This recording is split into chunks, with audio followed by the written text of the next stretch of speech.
Hi, everybody. Thanks for joining me in the locker room today. I'm Alan Locher, and I grew up watching As the World Turns and Guiding Light. I joined the PR department at both shows in 1997 and remained working there for 13 years before the shows went off the air. As I mentioned before, as I was stuck here in quarantine, I was thinking about my Springfield family and thought some of you might be feeling the same way too. Today, we have a great show. We are reuniting two very popular daytime couples. We have Paul Anthony Stewart, who played Casey Bowman on Loving, and of course, Danny Santos on Guiding Light. Laura Wright, who played his wife, Allie Rescott, on Loving. Cassie Shane on Guiding Light, and now currently plays Carly on General Hospital. And then we have Nancy St. Alban, Michelle Bauer Santos. So let's welcome everybody to the show today. Paulie, Nancy, and Laura. Hi, everybody. Hey. Oh, that's so funny when you talk about Loving. So long ago. It is a long time ago. I was having a blast watching the two of you in clips. My God. It was our thing about hair. All of our scenes were about hair. Well, I do have to ask about that. Whose hair took longer? Well, if we both went curly, probably it was the same time. But if they ever straightened my hair, clearly it took longer. Was your hair the just same put way? his back in a ponytail, and he was done. Yeah, that's true. And then remember they straightened my hair like in the last year or two, Laura, and that took forever. Totally. So funny. That was so long ago. It's Eileen. another. Eileen Frankel was asking if you missed that hair. Not. Does it look like I missed that hair? No. God, no. That's so not funny. at all. Did Danny ever have long hair? I don't think Danny had long hair, did he? No. He had thick hair. He had thick hair. It was kind of curly and gross, and like not gross, but kind of curly and You had to. Greasy. I'm sure Paul Rausch had an opinion about hair. Oh, Paul Rausch, yeah, I'm sure he had an opinion about hair. Everything. Yeah. That is so funny. Nancy, did you ever watch any of Paul's Loving clips? I don't think so. I don't think I ever watched Loving, I'm sad to say. I would love to now, though. Send me some clips. You will get lost on YouTube. Go to YouTube. You will love it. I mean, the hair is unbelievable on the two of us when you look at those scenes. Remember, whenever we hugged, Laura, we had to hug and then pull the hair out. The other out of the face. Just to get the tag shot, yeah. But, oh my God, that's so funny. Paul, did you have it long though? Because you were in a show at the time, right? Is that why you had it long, or no? Or did you have it long for Loving, like for the Broadway show you were doing, right? It was about, I don't know, it was maybe shoulder length when I started, and then it just kept growing. I have a picture. You guys want to see the picture? Yes. I just got. Look, that was our wedding. That was our wedding. And then oh my God. The funny thing is you guys look older there than you do now. Like, how does that happen? That's like oh my gosh. So funny. Yeah. Well, speaking about Loving, we'll start with you and then go to Nancy last, because I want to hear about Nancy's first day at Guiding Light. Do you both remember your first day? Well, Laura, you told me you remembered Paul's screen test. I do. Share. Well, yeah. I remember the guy before. I'll be nice. I remember the guy before Paul bit my lip when he had to kiss me. That was back when you would kiss during a screen test. Where now I'd be like, no. I don't need to kiss somebody. And the guy bit my lip, and I remember looking at the camera after, like, he was walking off set, like, that's not the one, right? You know? And then after Paul left, he walked off camera, and I remember looking in the camera like, that's the one, that's the one. So I totally remember Paul's screen test. He was very serious, very professional. Like, he was like, I'm here to get a job. Yep. Do you remember it, Wow. Paul? Yeah, I do. I think I remember the guy biting your lip, actually, Laura. And then I think Jessica Collins was lurking in the background, like on and then well, I remember I finished my screen test. We sat around with like popcorn watching the screen test downstairs. right. And I think I remember after my screen test, I saw her look at you and go like that. So Yeah. I don't know. I felt good. He was great. Do you remember your first day, Paul, there? Yeah, I do, because now this is a long time ago, because we used to film live to tape. Yep.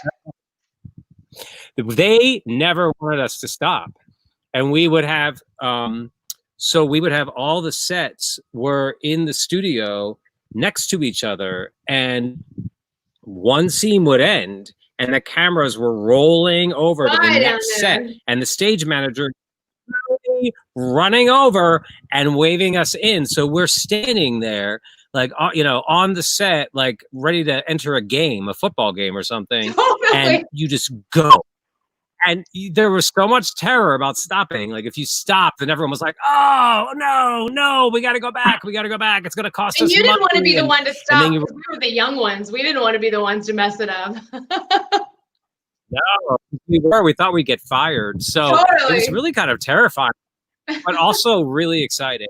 Really Yep. exciting, because you just had one shot, boom, go, and that made it really scary and terrifying, but exciting and fun too. And we were only half-hour shows, so we always had fun, and we always were done by like 4 o'clock. Always 4 o'clock. Anything. That's like a half a day's work at Guiding Light. Yeah, that was. Wait, a good so time. Was that your both first television, Laura? That was your first television role, right? Yeah. Oh yeah. Paul, yours too. Yep. Yeah. First one. And Nancy, do you remember your screen test at Guiding Light? I do. And you know what's so funny is that I just tortured my kids a couple weeks ago because they've never seen, like, they don't care about what I do. So I kind of made them look at a lot of my old tapes and things, not of Guiding Light.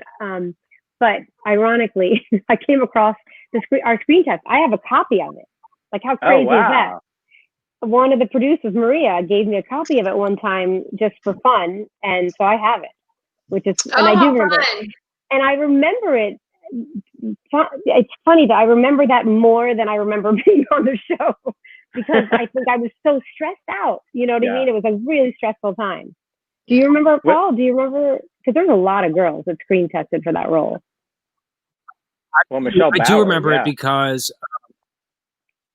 they were, most of the other actresses, they were, the producers, casting, whoever, they were kind of going for a Joy lookalike, in essence. Maybe, you know, actresses who had a lot of resemblance to Joy, and you were the one actress there who really just brought something totally different to the room. And so it felt fresh and exciting and interesting, instead of like, oh, we're trying to sneak in a copy of what we had. We're going to just take something fresh and new. And you were my pick from the beginning. Aww. For sure. Well, that brings me to the first day, because then, because I didn't look like Joy, then I had to wear that fall. Remember that hairpiece I had to wear? Speaking of Paul Rouse and having opinions about hair. Oh my God. And they could never make the thing look right on my head. Remember, it was like always a disaster. It's like, you know, finagling it underneath my hair. Long ago. Like now I'm sure they could work magic with what they do right now. That was so long ago that we're like, why are you even doing this? Exactly. That cracked me up. Paul really did have a thing with hair. forever. Well, He and did. I had, When I I was always love talking to to the go One get Life haircuts. girls, the ladies from One Life to Live, they were all saying, about Paul too. Paul and hair. Yeah, my favorite thing was get a haircut without telling him, just to piss him off. I do have to. And it This is a funny story that I'll just share. Tanya Walker from One Life to Live was talking. I think it might have been her first time working with Paul, and she goes on set or something, and Paul is there, but then Paul disappears into his back room, and she thought he was just disappearing and not paying attention to what they were doing, and she was like totally calling Paul out for leaving the set. And he's right there. Yeah, it was, try to call Paul out on something. I thought it was great. It was great. Hey, Laura, one of the fans is asking, did Edie Falco play a nurse on Loving? I don't know. Oh, somebody's saying that they thought they worked with you. I was like, You don't remember something that happened? I mean, that was so long ago. Clarissa Flockhart was on Loving for like a minute. Oh, wow. Yeah, I mean, that's when I worked with Eric Woodall and my first like 6 months on the show. That was a very weird time. Like I didn't even know what had happened in my life. I didn't even know what I was doing. Yeah, I don't remember her. Yeah, I didn't either. And Nancy and Paul Kelsey says, I didn't start getting into Guiding Light until Nancy was cast as Michelle. This is the Danny and Michelle that I fell in love with. Oh, that's so nice. Did the three of you have much to do at Guiding Light ever? And did you all? Well, for a minute, I worked with Paul Anthony until I got death threats, basically, and they didn't put us together. And the Danny and Michelle fans were like, one night we went to go see Paul sing and perform. I think you might have been there, Nancy. Paul was at a cabaret or something in New York, and we all show up to see him. And there was a group of fans that were like ready to like throw drinks on me, and I'm like, you realize this isn't real, right? Like, I'm Laura, that's Paul, like, and that would have been such a great, triangle storyline. Cassie was stripping at the time, but as far as the storyline, didn't we like share a baby sort of in the end there? Like, in the end, yeah, that's right. Right, you had my baby because Edmund gave you my baby or whatever. Oh yeah, Edmund stole the baby, and I had to give the baby back. Oh, and we had a lot of fun together back then. I mean, the classic baby switch soap storyline. Woo! Oh goodness. Hey, Laura. They tried. Well, no, they tried. They tried to do something with Danny and Cassie, because Laura and I always have such great chemistry, and we had such great chemistry on Loving, and but those were back in the days. Yeah, and I don't know what it's like now, Laura. Maybe you can speak to that. But that was sort of at that time when writers and producers really listened maybe a little too much to fan feedback. I don't know what it's like now. But they still do. Well, now it's worse because I say worse with about listening, and because I don't want to insult any fans, but the social media. Really, people, and it really shouldn't, because the fans that love and adore the shows far outweigh the nitpickers on Twitter and Instagram by far. I mean, our fans are incredible. It's what keeps us going. If we don't have these incredible daytime fans, then we don't have jobs. But there are the handful that can just like pound the hate and open more than one account, so it seems like a whole bunch of people hate something, when it's really one person opening multiple accounts. And so that's, and sometimes, it gets scary for the producers, and because we have only 4 shows left and you're trying to keep the shows on the air, and you think, wow, I don't want to put something out that they hate. But, if you go back to whenever we grew up watching soaps and TV, the fun of screaming at the TV was the fun part, like all the emotional stress. And you had to get pen to paper to send it in if you had a complaint. Exactly. You weren't here. No one was knowing. I remember when I cut all my hair off at one point, and it didn't look as cute as Nancy's. And when I was opening mail, and they're like, "It looks like someone took a lawnmower to the back of your hair," and I'm like, Wow. Okay. Maybe I shouldn't read fan mail. That's crazy. So funny. Well, Paul and funny. Nancy, Yeah. Paul and Laura, Jim Brown and Barbara Essenston took you over to Guiding Light from Loving, because they wrote for you both there, which is that's got to feel pretty nice. Oh yeah, I mean, I got the part completely because of Jim and Barbara, and then what year did you come on to Guiding Light, Paul? That was 98. Okay. 98. So a year later, I was only there. I got there in 97. So. Yeah. Right, because remember I saw you in Los Angeles, and you had just started on the show, and you were like, and I was out with a bunch of friends. I think I had a wig on. I was being totally crazy. And you were, but I still recognized you. I was like, wow. I was like, what's up? Was it and you were like, oh, we all put wigs on and we were going out dancing. We were being crazy. And Laura was like, you got to come on Guiding Light. You got to come on Guiding Light. And, it just sort of worked out that way. Yeah. One big daytime family. What were some of your favorite stories at Guiding Light, Laura? Oh my gosh.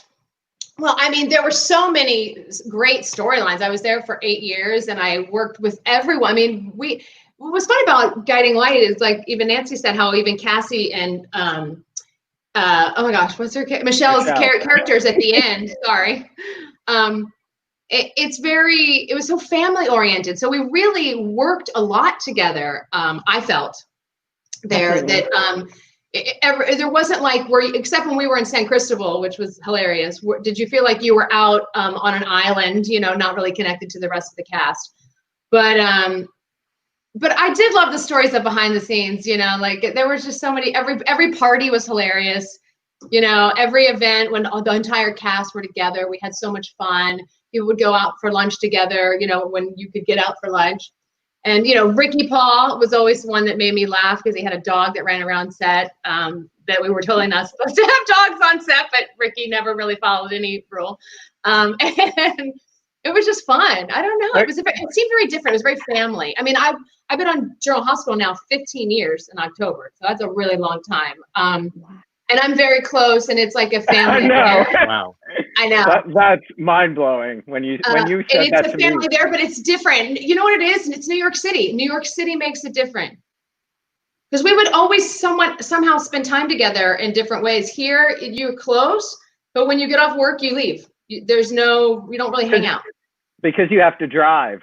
You have to drive.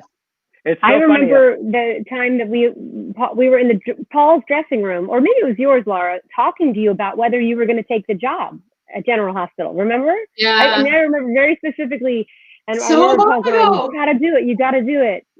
So funny, but that was 15 years off. I know. Time is flying. A fan was emailing me on Facebook, and they were talking about that they used to hang outside 44th Street, and they mentioned Maria. Do you remember Maria? Yes. And we only had a building in a place because of Maria. I mean, she was the house mother. Yeah. It totally brought a flashback to Maria when they mentioned that. It was crazy. Yes. Oh, our dead mother. What was your biggest influence on becoming an actor, Nancy? A person, or, did you grow up knowing that's what you wanted to do? That is such a funny question because I haven't thought about that in years, but it was watching General Hospital. Isn't that funny? Like, ironically, I used to watch General Hospital with my mom when I was really young. I was really young, like, 9, 10, 11. And I used to watch Luke and Laura all the time, which is why the first time I was at the Emmys, when I saw that, I think they thought I was crazy. I was like, oh my God. They're like, say. But watching that, and then I was a dancer for a long time, and I went to a school for the arts at a young age, like 7th grade. And so that sort of got me more into the acting thing as I grew older. Laura, you talk about how you were discovered for Loving. Oh, Lord. I was working at my dad's gas station. Paul, you've heard the story 100 times. Managing a tanning salon. And auditioned on Fluke. I was doing local modeling, which was insane because I'm like 5'5", 5'6".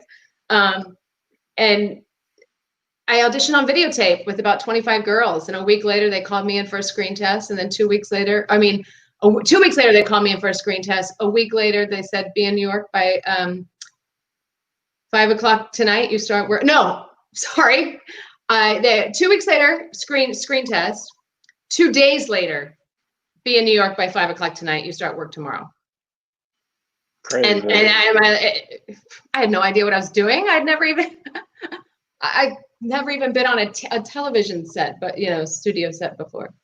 So but I will say the two of you, Paul and Laura, because I had never watched it.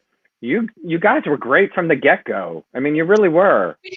Well, we had when I go back sometimes and watch, like someone will send me a link and then you get in the rabbit hole of YouTube because you can just keep clicking and clicking and clicking. I'm like, oh my God, what great soap story. They had our two characters hated each other and, Allie had a crush on his dad. And then, it was such a great love story because they started it where she liked somebody else and then he always kind of liked her, but then she fell in love with him, but that's when he was done. And it was like it was just a perfect soap story, a soap love story for youth, and we had, the stories there with Michael Weatherly, who was hilarious and was late all the time. Michael would be late all the time. And he would have he would have 2 companies that would call him to try and wake him up.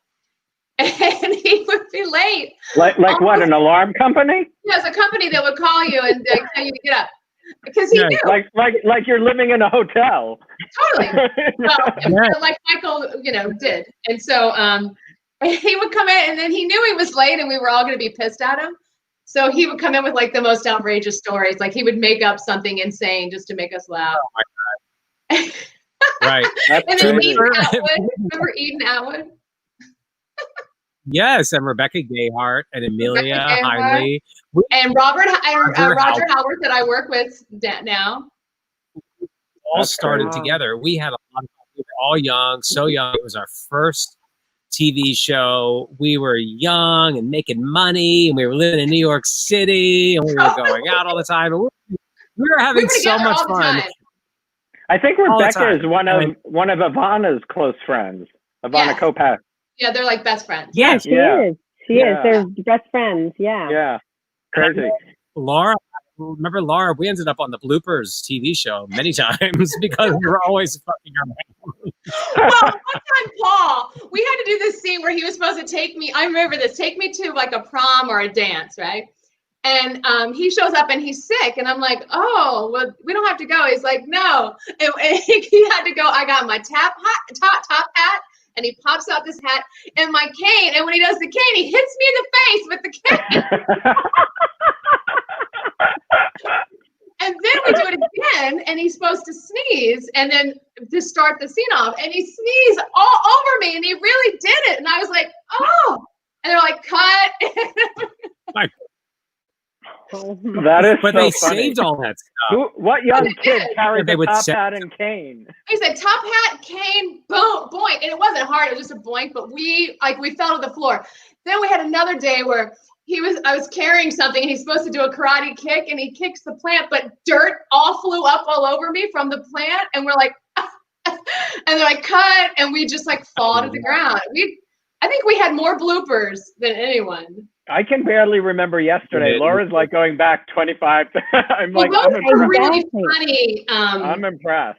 Those were really funny scenes. Wait, Paul, talk about what led you down the acting path. I have to turn off the oven. Keep talking. I'm sorry. No, what are you baking? And I'm cooking. What are you baking? What are you baking? Paul, what was your... Paul, what? She's gone. Well, I always acted when I was a kid. I don't know. I mean, it probably started like most actors, as a need for attention. Because I guess I felt like I didn't get enough growing up. But then it turned into a passion and a love and an art form and a way to express myself. And somebody's coming up my driveway. an expression of creativity. Is it? Wait, it's the UPS man. I hope he's got his mask on. Love our deliveries. Paul and Nancy, do you have funny stories like that? Do you remember things happening on set during scenes? We had kind of some. I mean, we had crazy. We had to hang from the ceiling at the Spaldings. Remember stealing $25 million? Mission Impossible. You remember that? Oh, I remember that. Oh, I remember that. Hang from the wire upside down. And then I remember that. You were trying to be Tom Cruise. Yeah. What about when you had amnesia and you had to be the tough Michelle? Yeah, and I lost my memory. That was fun. That was the most fun in the show. I got to do something different. You were always chewing gum. Totally. And her black leather jacket. And they hooked you up with Stephen Martinez. Yes, Stephen Martinez. Whenever we had a really crazy script, a really crazy story, like I had to get shot, or I had to shoot my mother, or I had to shoot Nancy, or I always had to shoot somebody. We would, and this is terrible, but we would go on our lunch break to the Mexican restaurant up the street, remember? Yes.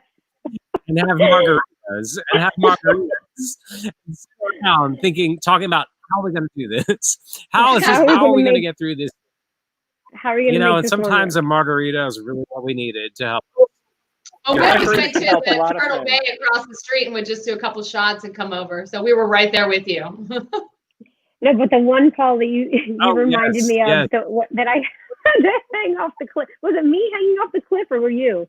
One of us was hanging off the cliff. Danny and Tony. It's when Tony died. When Tony died. But the cliff was like 4 feet from the ground. He's on his knees. I was dying. And Nancy was like 9 months pregnant, and she had to lay on her stomach to hold me.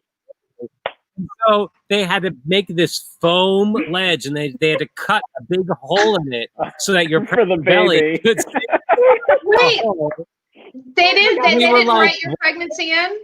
No, they never did. No, they never did. They always wrote me pregnant after I was pregnant. So I just stayed in pregnancy clothes forever.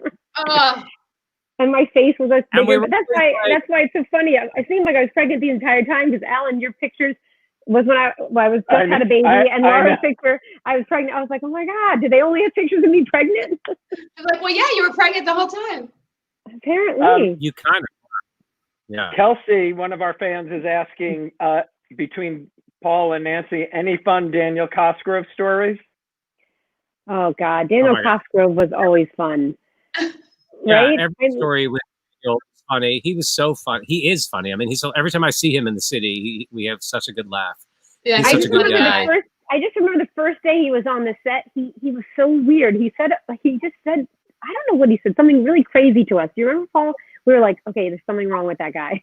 But then you get to know, him, and he's just funny. Like, that's his personality. And one of my hardest days at Guiding Light was a scene I had to do with Daniel Cosgrove, because when we were rehearsing it, we were so stressed about the lines. We were running them back and forth that we were starting to laugh.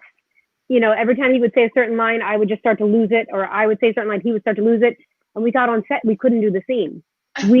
Joanne was directing. Tears pouring down my face, laughing so hard. And Joanne was like, okay, you guys need to pull it together. We're like, oh no.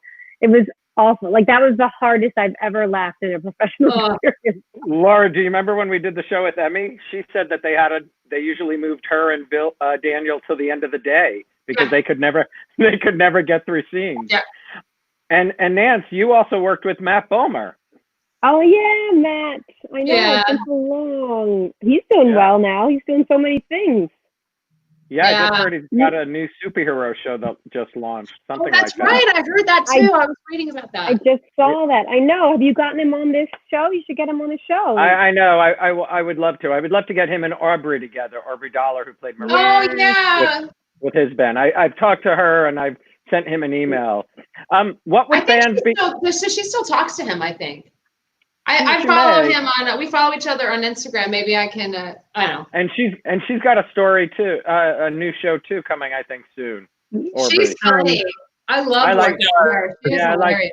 I like Aubrey. Aubrey. Aubrey was in one of my most favorite stories that happened to me on Guiding Light when Is when that the maze? with the goldfish. Do you remember the goldfish story?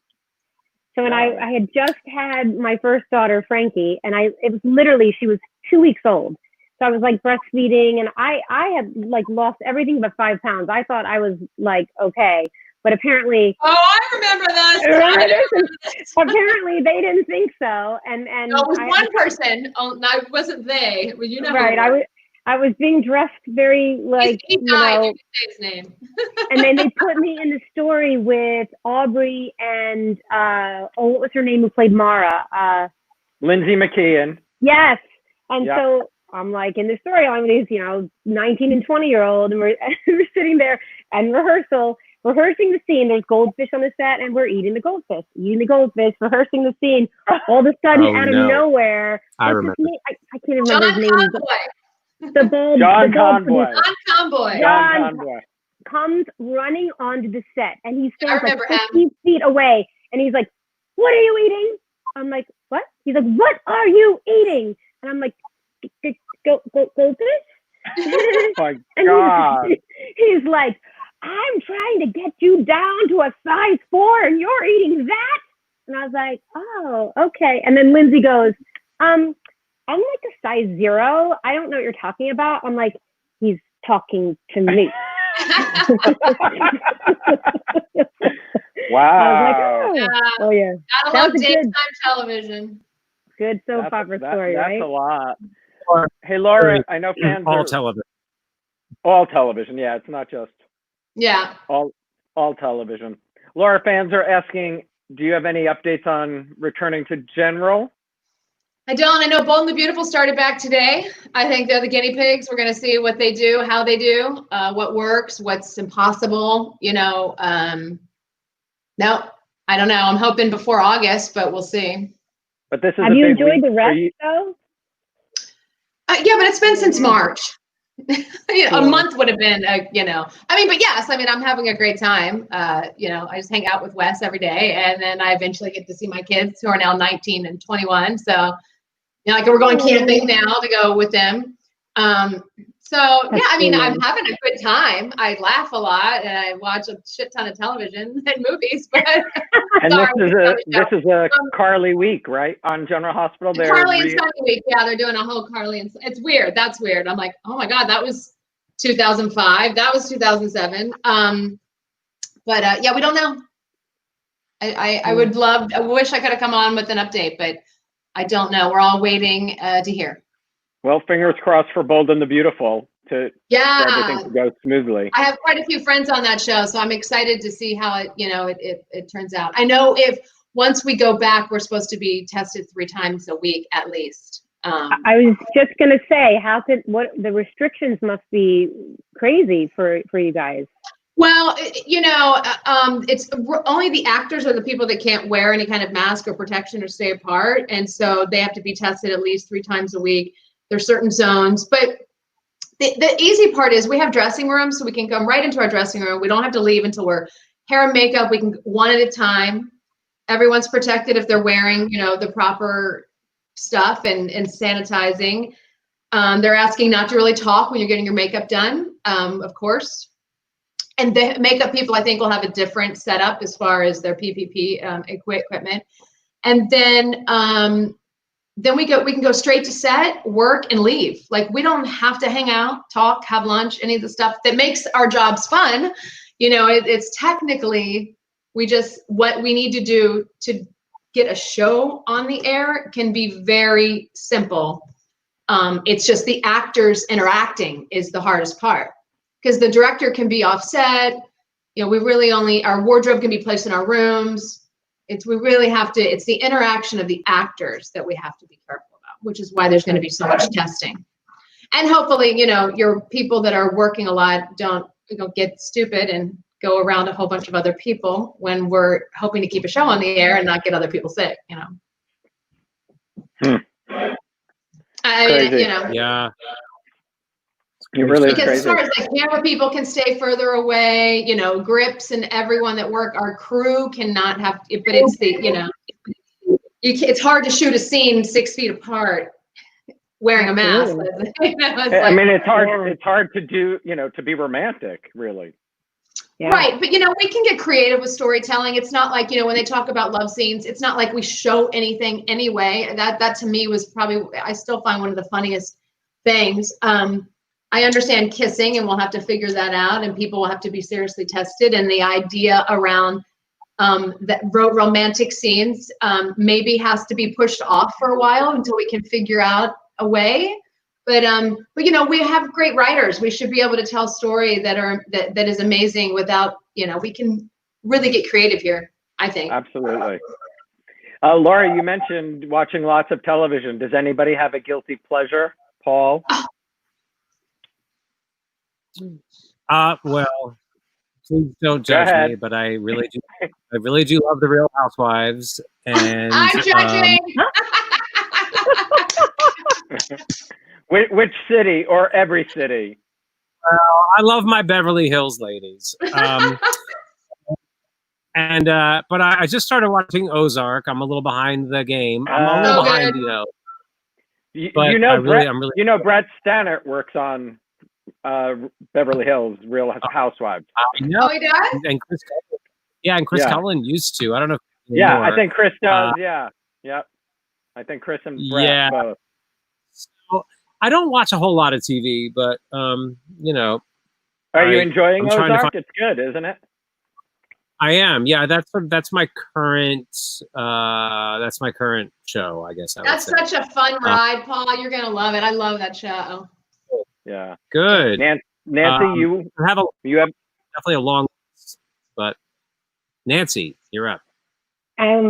So, you know, we've been doing a lot of family, you know, shows together. So we've been watching the whole series of the X-Men movies. Oh, those are fun. So there's like 9 of them, which is like funny because my son, you know, he's just finishing 5th grade. So all of a sudden we've thrown him into like he went from like watching kid stuff to all of a sudden he's watching real movies. Like the other day, I think one of them's rated R. I'm like, oh, wow, this is really violent, by the way. But, you know, he's fine. He's 11, but, you know, but it's just weird because he's my baby. So we're always like keeping him. So now he's like introduced to all these crazy movies. And now my girls who are both in high school are watching the whole series of Glee all over again. And so my son and I have been kind of like overhearing it. So he and I started it. So now we've finished the first season of Glee. We're on to the 2nd season of Glee, which I never watched back in the day when it was on. So that's been I loved it when it was on. You know, especially for a gay kid, there was nothing when I grew up. Right. And I just stayed with it to the end, even though towards the end it's not as good. But the fact it just, you know, being on television was an important thing, I felt. Absolutely. Yeah. So I haven't really gotten into like Ozark is one I want to start watching too. I would not watch that with your kids. No. Not 11. Not 11. No. He might turn out like the sun. Oh my God. Well, he can learn something. Yeah. Laura, what else are you watching? Oh gosh. Well, I finished the Ozark. I got obsessed with The Blacklist. I got obsessed with The Blacklist. I've never watched. Yeah, I heard great stuff. Yeah, you know what it is? It's a procedural, right? But when you give him, and of course, why is his name slipping from me now? The lead actor, what's his name on The Blacklist? You guys, oh my gosh, why can't that? Someone's going to type it into the comments. Yeah, somebody will. You can hand him anything, and you're belly laughing at like how this man takes, you know, a procedural monologue, and you're like, this is one of the best shows. I just belly laugh, you know, because it's so good, and it has its standard storytelling that it does in every episode. But as an actor watching, why I cannot think of his name. I'm asking. I'm sure people must know, but he's brilliant at what he does, and he can take anything and make it great. And for an actor, James Spader. James Spader, thank you. Yeah. Yeah. When, you know, and for me, I have been doing this so long on daytime that I believe there's no story we can't tell. And it's really how the actor approaches it, because no one's getting anything any worse or better than anybody else. This is what our job is to take it and make it amazing, and to put any kind of flavor and fun you can put into it. And when I watch James Spader work, I'm like, that right there is a man that brings it to whatever is handed to him. And so I love that. And right now it's kind of different, because, you know, sometimes you guys, we shoot sometimes 3-4 shows a day. Wow. Like I've had 1 day I had 5 episodes of just my stuff in one day. Oh. We shoot 9 episodes a week. And we crank it out like this, and we still make good TV. So I mean, as best we can. And so there isn't time to sit around and bitch and complain. There isn't time to sit around and go, well, this isn't what I want it to be. It's like, this is what you got, and you're getting paid. So let's figure it out. And it actually brings a whole different energy and excitement to telling our story. So it wasn't like our 7 o'clock in the morning rehearsal at Guiding Light, where all we did was bitch and complain. Do you remember that, Paul? I can tell. No, if you started that, you might get 5 seconds in. Paul would come in so there's no time. in the morning. Do you think, Laura? He's like, I'm not saying this shit. This is ridiculous. Then by 11, you're like, had his coffee. He's like, okay, it's fine. I'll work with it. Well, yes, everyone has their process. I will say everyone has their process. Paul, understand. I mean, look, Laura, it's true. Laura's known me the longest, and she's always known I'm not a morning person. No, he's not. He would have a note on his dressing room door that would say, "Do not wake me up." Yeah, Paul always had his coffee. I remember seeing him. I love it. I love always it. remember you with your coffee. Yes. Yeah. I'm actually much better in the morning. What, Paul? What were you going to ask me? Oh, I have a question. Wondering if you guys talk about this with your cast and your writers. Do you think you will be able to return to the show and address this pandemic, or not address the pandemic, since it revolves around the hospital? At first, it would be great. At first, when it happened, I know they didn't want to, because they, a lot of people feel like daytime's an escape, right? And so sometimes, because we were so living the pandemic so harshly, that people didn't really, did we really want to see it as well when we turned on the TV? Because it's everywhere on the news and it's in our life. But that was like the first month. Now that we're really in it, it's become such a huge part. I would venture to say that they may write it. I mean, it's a daytime show, so we've written so far ahead, and they're trying to rework it anyway to fix it so when we go back. But I would think it would be smart, since General Hospital. Well, and the other thing they should really address is Black Lives Matter at this time. Social injustice. Well, they're going to have to catch up with that. To do that properly and correctly, it's going to probably take a few weeks, because, again, they're jumping on a moving train, and you don't want to just touch on that. You want to really address it. You have to tell it well if you're going to tell it. Absolutely. Yeah. Laura, Brett was asking, did you ever consider writing? Because he said you always had great ideas for Cassie. I'm still pushing my ideas. I don't know if anybody cares about them or not. No, yes, I have. I've talked to a couple people about a few things, but it's I'd love to produce actually more. I love sitting in the control booth and watching what we do and how it's put together, and I know why actors do what we do. And so I'd love to be an actor's producer, and work with actors, because I feel like we are so easy to block ourselves, especially on daytime, because we move so fast and we have to transition through our stuff, like our process. I mean, we all have one, on how we get the script, process it in our mind, and then hand you, the audience, and give what the writers, what they created, life. But it's hard to do it as quickly as we have to do on a soap opera set in one take. And Nancy, you studied music at school. Is that correct? Musical theater. I was a musical theater major. Yeah. Long time ago. I would love to see you sing. My kids can't stand it when I sing. I sing all the time now too. Nancy, aren't you a yoga teacher now, or do you own a yoga studio? Yeah, I'm a yoga teacher and Zen, not really.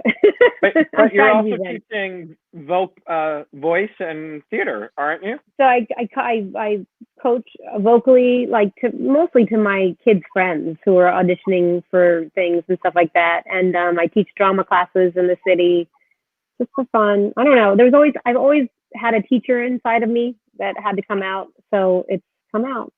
That's amazing. Well, I'm shocked, Paul and Nancy. You two should have and should still do a cabaret show. That would be fun.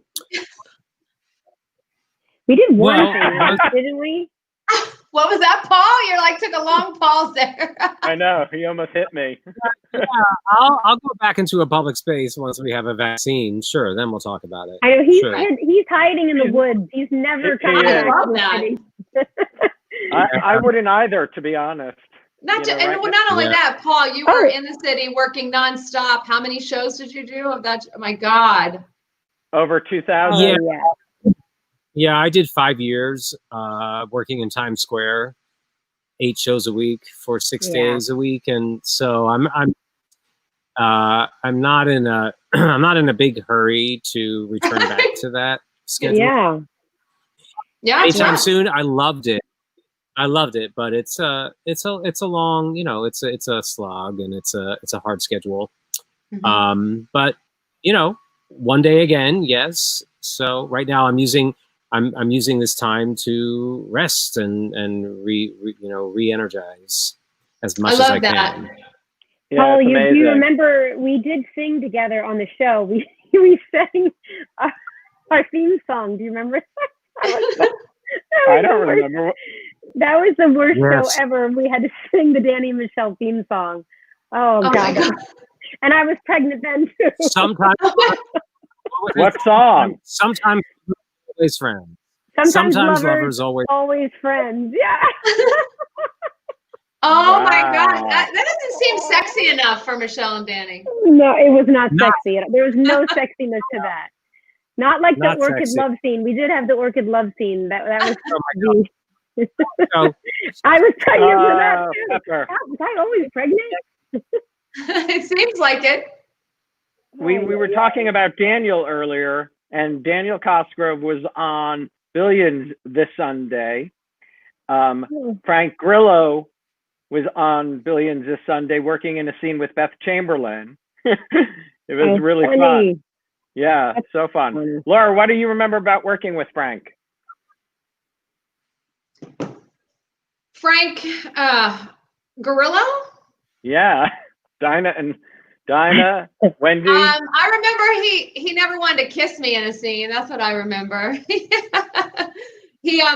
One time we were doing a scene because Wendy was his wife and she was like on the scene, and I think that he was like, it felt weird when I first started, and there was a scene where we were supposed to kiss and he just kind of leaned in and didn't do anything, and they're like, cut. And I'm like, what are you doing? And he's like, well, you're showing the back of her head, it looks like we're kissing. And they're like, no.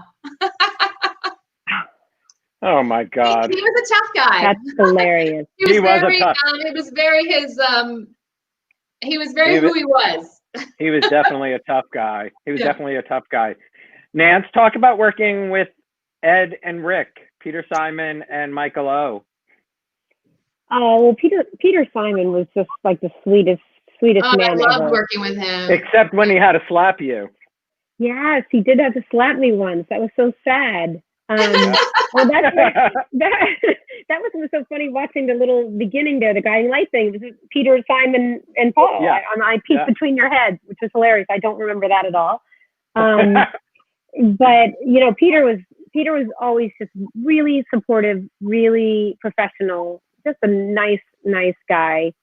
And who was the other person you asked me about? Your brother.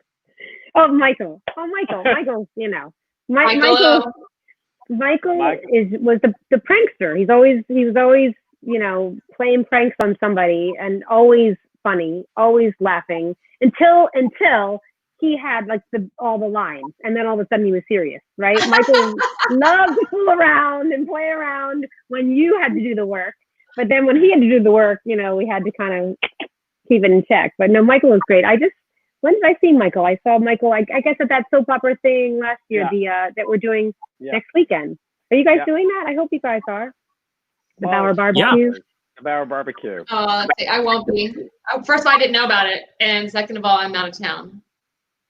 Well, Laura, I was online, thinking, so because you were talking about 15 years on General Hospital, it would be amazing if you knew how many episodes between Loving, Guiding Light, General Hospital, how many pages you've learned. Oh my God.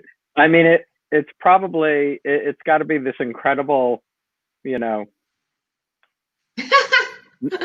definitely been fun.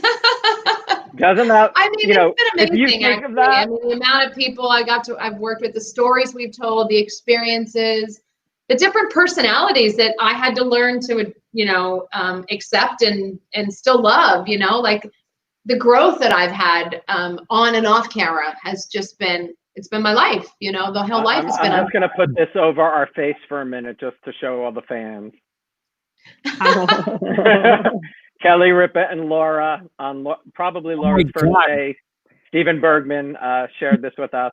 It doesn't look like either of you. You guys both look so different, right? We were both 20 years old. So funny. And I'll be 50 this September. I'm like, what?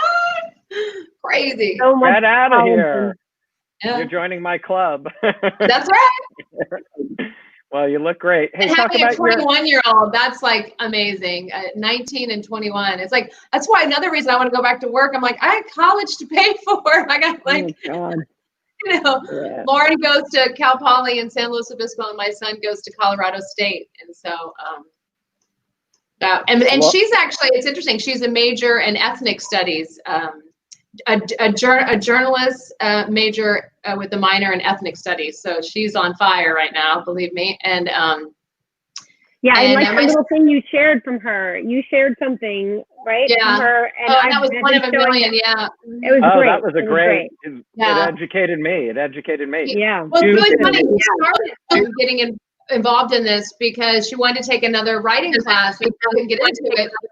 And the only available class was an African-American gender studies class. And she's like, it just changed her life. A random class that she just took because she couldn't take an English class ended up changing her major and everything. And so it's just been very powerful for her in an incredible way. And then my son's in construction management.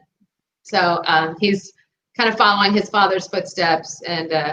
And our joke is that, Lauren's going to probably go save the world and make no money, and my son's going to be the one taking care of her. So, Nothing wrong with that. Care. I'm here to save people and change the world, and I don't care. Like, it's amazing to watch her. So. Nancy, do your kids have any interest in following in your footsteps?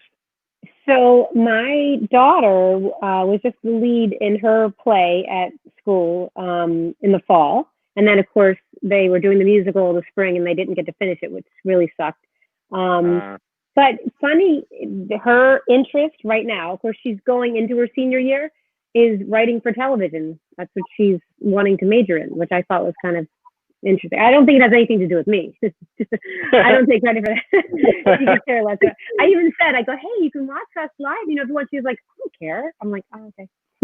But so no, and my other daughter is a dancer. So, dancing was my passion for many, many years. So that's been kind of fun to see that evolve. And does Crystal do photography? He has not picked up a camera in years. He won't even, he just maybe with a cell phone, that's it. Nothing. I have one of his in my house. Do you really? I wish I was doing that. Oh yeah, it's upstairs. Oh wow. Oh, that's so funny. Yeah. Yeah, that flower, that beautiful yellow flower. Oh yeah. I'm pretty sure that's his. I'm pretty sure. Yeah. He got burnt out on it and just never went back. Never. I mean, I'm looking at his display of cameras. This is his office I'm in right now in our basement, and he's got a whole camera case display in the corner, and Never touched Oh, them. that's funny. You guys have basements in East Coast. I forget. Yeah. I Yeah. moved to the basement because my husband couldn't get around my setup. So Yeah. That's funny. that's funny.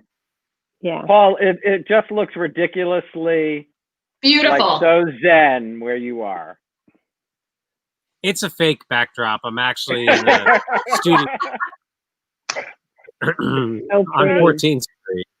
I was going to ask, not necessarily from the show, but do you have a favorite Carole King song? Oh, wow. You know, I love So Far Away, which is only featured a little bit in the show. That's one of my favorites. I mean, all of her songs were so great. I mean, that was the only reason I could do that show for 5 years. The music was just so fantastic. Fabulous, yeah. It was a great And the show, audience- Polly. That is a long time. Oh my! It was. It's a long time. Oh my God. God bless you, I mean, Paul. You know, I mean, at least in daytime, you're saying sort of something different every day. Sure. But, sort of. I mean, it did feel like. I mean, it did feel like for 7 years on Guiding Light, I always was saying, "I love you. I will protect you. Nothing will ever happen to you, Michelle." You know, but And then she I did shot. say it And in- you're always a liar, right? Because you're always like, nothing's going to happen to you. yeah, but there is a challenge to saying, to saying the exact same words and doing the exact same thing that many times. But the audience, just like in daytime, the fans, they keep it alive for you, and seeing the reaction that they have and what they get every from audience it. has a different vibe, right? Yeah, they do.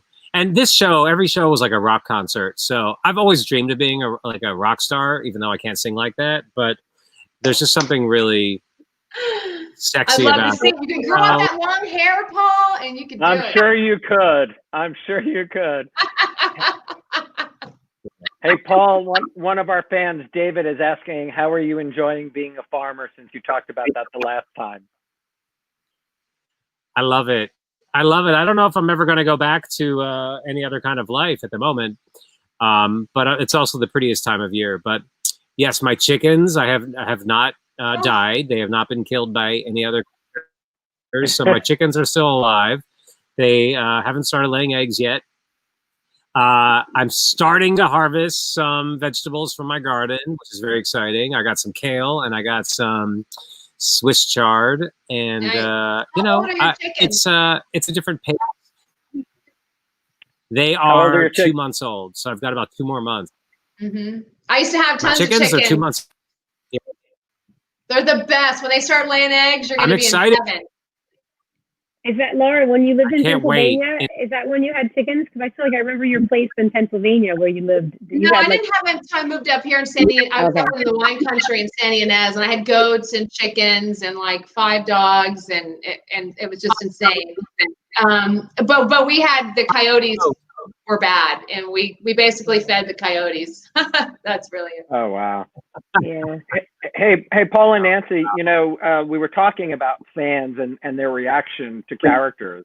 I mean, Manny had these, Rabbit. Nancy, for you, rabid, really rabid, correct. Like when Paul had it with Joy, but then with you. So for you, Nancy, like joining and replacing Joy, and then when did it hit you how much of a couple you had become with Paul? I think it was one of our what do we used to call those meets? Fan club gathering. Fan club gatherings. and they, a group of them, and they were so nice to me, by the way, so loving, so kind. Everyone who came forward to ask for an autograph were, just welcoming and, really nice. But then afterwards, they cornered me like the hotel, and we're like, you need to talk to the writers about this story. Danny and Michelle need to be doing this, this, this, and this. I was like, whoa, what's going on here? I was like, okay, I don't have any control over what you're writing. I'm like, I'll do my best. So it was interesting. That was the first fall, I think, that when I was there. So it was within a few months that I was there. I think I went to the fan club gathering thing like within 3 months. I started in like September. Wow. Wow. Laura, and you've had relationships that have worked on almost every show. Is there a relationship that didn't work, really? No, I think I actually did. You know, when Bradley left and they put me with Edmund, at first everyone thought that was going to be crazy and weird, but I loved it because it was so crazy and weird. Like I think the story you think you can't tell is the one that's the most fun to tell because you have to tell the part that's not pretty. You know, like why is she attracted to the man that always hated her and her dead husband, and and so I always loved that. Like when they thought of putting Danny and Cassie together for 5 minutes, it seemed so crazy after Richard was killed. And it was, her rawness and pain that was driving her to strip again, and money, and then drawn to the dark side with Danny, which I would have thought is a great story to tell, because it's not pretty. It's not so clean, because we're not, right? All of us chickened out. They really did. But that's okay, like it's certainly, it would have been fun for the three of us to have that story to tell, especially for the character of Danny to have like the stripper Cassie and then the good girl, Michelle. That would have been such a great, story. But I don't really feel like things have never worked. I just feel like, yeah, we tried. But I just like any good, rich story that's going to have a lot of emotional layers for me is worth telling. Very, very, very true. Yeah. A lot of fans are saying they love your hair, Laura. Don't do anything. They're gonna make me straight as soon as I go back to GH, so I'm not touching it until I'm just gonna let it grow and be crazy. And Paul, what was it like when you found out that they were extending your family at Guiding Light? That's always got to be a fun, a fun thing to find out that they're bringing on actors, for you. Yeah, I mean that was that job was only supposed to be a couple months. I came onto the show as a recurring character, and I had no idea that it would turn into 7 years of a really fantastic. I had no idea. That's so funny. It's like, of course it was. Because you're amazing, and they weren't going to let you go. And Sandra, working with Sandra. Thank you. Yeah, working with Sandra, Paula Garza. Yeah, we had a lot of fun. We really did. Yeah. I know a lot of people weren't crazy about that whole mafia storyline, but because it was quite a departure for what historically had been a part of Guiding Light. But Paul Rouse, Paul, our producer at the time. Paul, then again, it was a lot of people's, their favorite. They loved it. Oh, yeah. Their favorite. They loved it. Yeah. Sandra going after Nancy all the time. Oh, my God. Fantastic. Always. The bat with the red eyes.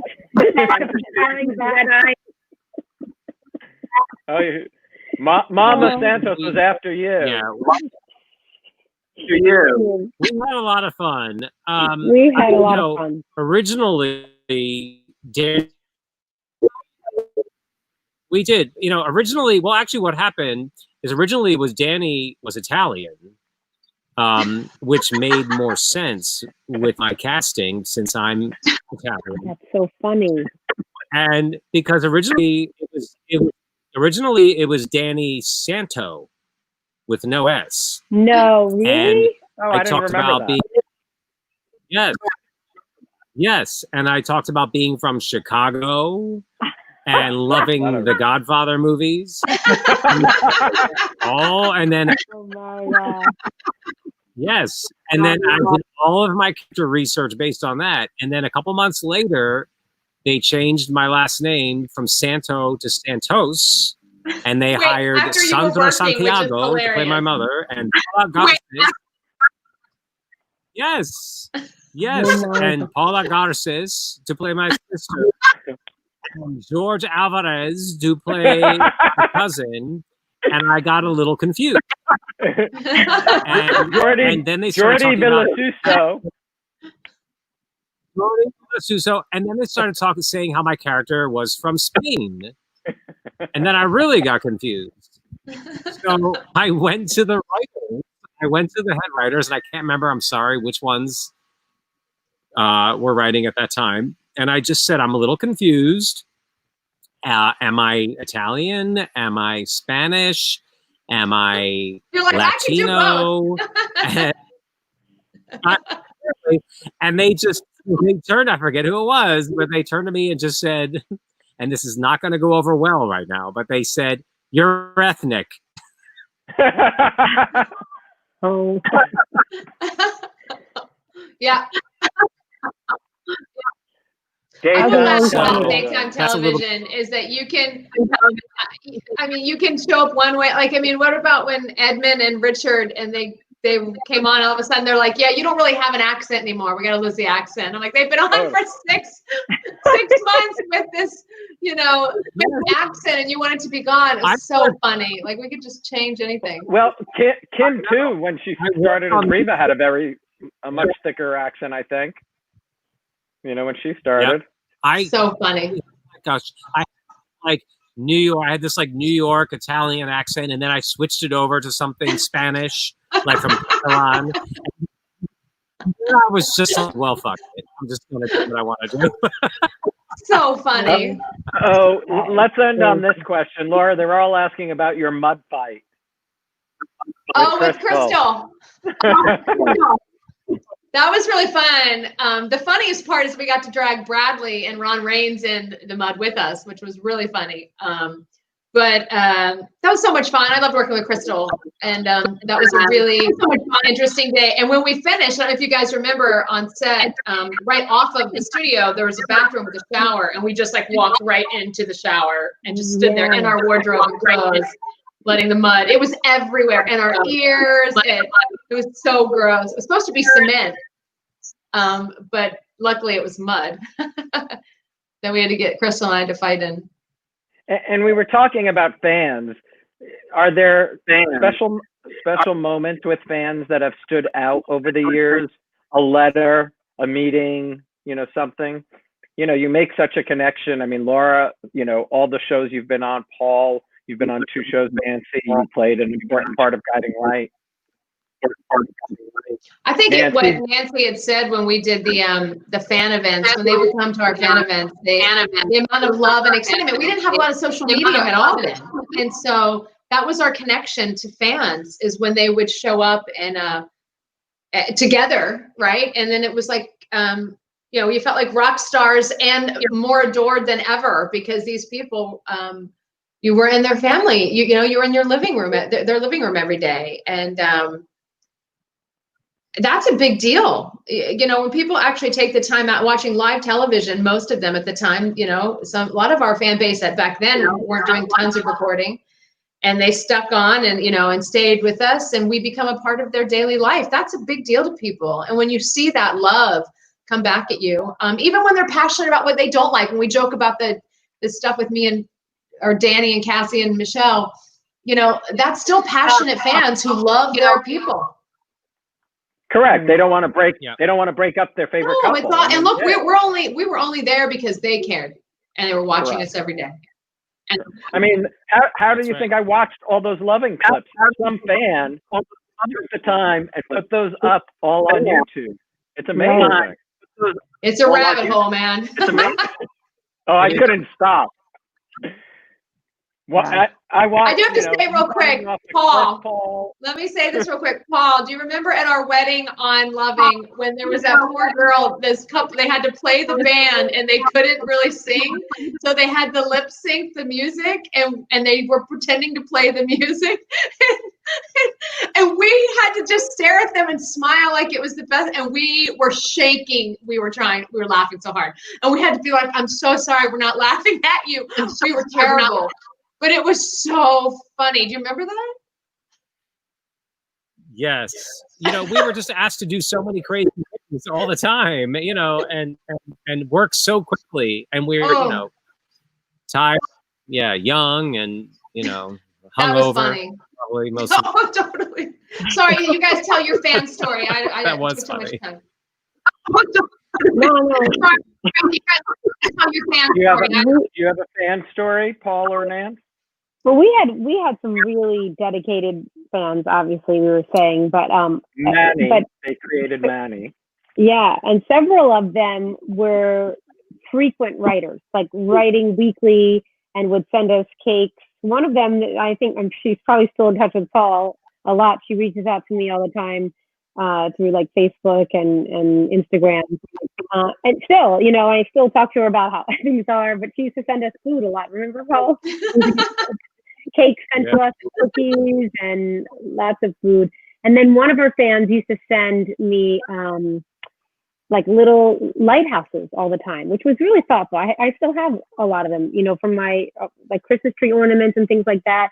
And then we found out that she had passed away through a bunch of the fans. It was really sad. It was like, wow, this is a woman we saw so often, you know. So even though, like what Laura is saying, you know, they watched us and felt like they were our family, they saw us way more than we saw them.